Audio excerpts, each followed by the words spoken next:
चलिए हजारों साल पुराना इतिहास पढ़ते हैं। सम्राट शांतनु ने विवाह किया एक मछुआरे की पुत्री सत्यवती से। उनका बेटा ही राजा बने, इसलिए भीष्म ने विवाह न करके आजीवन संतानहीन रहने की भीष्म प्रतिज्ञा की। सत्यवती के बेटे बाद में क्षत्रिय बन गए, जिनके लिए भीष्म आजीवन अविवाहित रहे। क्या उनका शोषण होता होगा? महाभारत लिखने वाले वेद व्यास भी मछुआरे थे, पर महर्षि बन गए, गुरुकुल चलाते थे वो। विदुर, जिन्हें महापंडित कहा जाता है, वो एक दासी के पुत्र थे। हस्तिनापुर के महामंत्री बने। उनकी लिखी हुई विदुर नीति राजनीति का एक महाग्रंथ है। भीम ने वनवासी हिडिंबा से विवाह किया। श्री कृष्ण दूध का व्यवसाय करने वालों के परिवार से थे। उनके भाई बलराम खेती करते थे, हमेशा हल साथ रखते थे। यादव क्षत्रिय रहे हैं, कई प्रांतों पर शासन किया और श्री कृष्ण सबके पूजनीय हैं। गीता जैसा ग्रंथ विश्व को दिया। राम के साथ वनवासी निषादराज गुरुकुल में पढ़ते थे। उनके पुत्र लवकुश महर्षि वाल्मीकि के गुरुकुल में पढ़े, जो वनवासी थे। तो ये हो गई वैदिक काल की बात। स्पष्ट है, कोई किसी का शोषण नहीं करता था, सबको शिक्षा का अधिकार था। कोई भी पद तक पहुंच सकता था अपनी योग्यता के अनुसार। वर्ण सिर्फ काम के आधार पर थे, वो बदले जा सकते थे। जिसको आज इकोनॉमिक्स में डिवीजन ऑफ लेबर कहते हैं, वो ही। प्राचीन भारत की बात करें तो भारत के सबसे बड़े जनपद मगध पर जिस नंद वंश का राज रहा, वो जाति से नाई थे। नंद वंश की शुरुआत महापद्मनंद ने की थी, जो कि राजा नाई थे। बाद में वो राजा बन गए, फिर उनके बेटे भी, बाद में सभी क्षत्रिय ही कहलाए।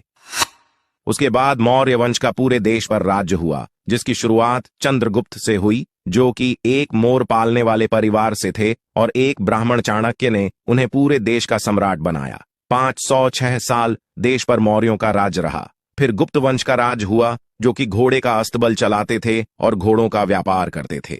140 साल देश पर गुप्ताओं का राज रहा। केवल पुष्यमित्र शुंग के 36 साल के राज्य को छोड़कर 92% समय प्राचीन काल में देश में शासन उन्हीं का रहा, जिन्हें आज दलित पिछड़ा कहते हैं। तो शोषण कहां से हो गया? यहां भी कोई शोषण वाली बात नहीं है।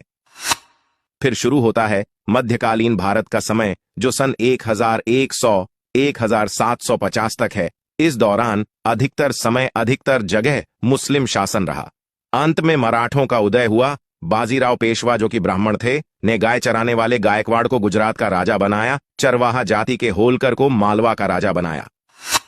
अहिल्याबाई होलकर खुद बहुत बड़ी शिव भक्त थी। ढेरों मंदिर गुरुकुल उन्होंने बनवाए। मीराबाई, जो कि राजपूत थी, उनके गुरु एक चर्मकार रविदास थे, और रविदास के गुरु ब्राह्मण रामानंद थे। यहां भी शोषण वाली बात कहीं नहीं है। मुगल काल से देश में गंदगी शुरू हो गई, और यहां से पर्दा प्रथा, गुलाम प्रथा, बाल विवाह जैसी चीजें शुरू होती हैं। 1947 तक अंग्रेजों के शासन रहा, और यहीं से जातिवाद शुरू हुआ, जो उन्होंने फूट डालो और राज करो की नीति के तहत किया। अंग्रेज अधिकारी निकोलस डार्क की किताब कास्ट ऑफ माइंड में मिल जाएगा कि कैसे अंग्रेजों ने जातिवाद, छुआछूत को बढ़ाया, और कैसे स्वार्थी भारतीय नेताओं ने अपने स्वार्थ में इसका राजनीतिकरण किया। इन हजारों सालों के इतिहास में देश में कई विदेशी आए, जिन्होंने भारत की सामाजिक स्थिति पर किताबें लिखी हैं, जैसे कि मेगास्थनीज ने इंडिका लिखी, फाहियान, ह्यूसांग और अलबरूनी जैसे कई। किसी ने भी नहीं लिखा कि यहां किसी का शोषण होता था। योगी आदित्यनाथ, जो ब्राह्मण नहीं हैं, गोरखपुर मंदिर के महंत हैं, पिछड़ी जाति की उमा भारतीय महामंडलेश्वर रही हैं।